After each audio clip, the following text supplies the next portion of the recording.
सरपंच परिषदेच्या सोलापूर जिल्हा पदाधिकाऱ्यांच्या शिष्टमंडळानं आज ग्रामविकास मंत्री तथा सोलापूर जिल्ह्याचे पालकमंत्री यांची भेट घेतली। त्यांच्याबरोबर अतिशय सकारात्मक चर्चा झाली।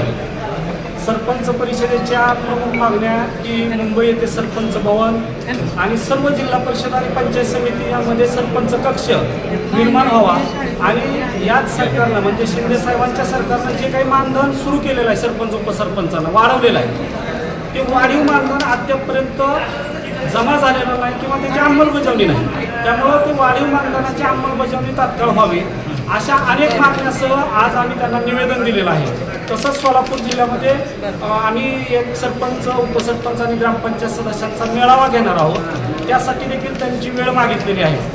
अतिशय सकारात्मक चर्चा झालेली आहे। ग्रामविकास मंत्री गोरे साहेबांचे आणि सरपंच परिषदेचे यापूर्वीपासून ऋणानुबंध आहेत। सातारा जिल्ह्यात सरपंच परिषदेच्या वतीने यशवंतरावजी चव्हाण साहेबांच्या स्मृतीस्थळापासून मुंबईकडे एक मोर्चा काढला होता आणि तो मोर्चा आम्ही शासनाच्या विरुद्ध काढलेला होता।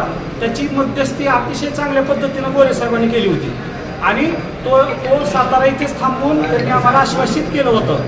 त्यामुळे तेव्हापासूनचे आमचे गोरे साहेबांचे सरपंच परिषदेचे चांगले संबंध आहेत आणि ग्रामीण भागातून तळागाळातून काम करत त्यांनी हे या पदापर्यंत आलेले आहेत। त्यामुळे त्यांना गावगाड्याच्या समस्याची जाण आहे। म्हणून आम्ही त्यांना आज या ठिकाणी त्यांच्यासोबत आज चांगली मीटिंग झाली, चर्चा झाली। सर्व सरपंचांच्या प्रतिनिधींना त्यांनी वेळ दिला आणि सकारात्मक चर्चा झाली। निश्चितपणानं सरपंच परिषदेच्या मागण्या तात्काळ मान्य होतील अशी आम्हाला खात्री आहे।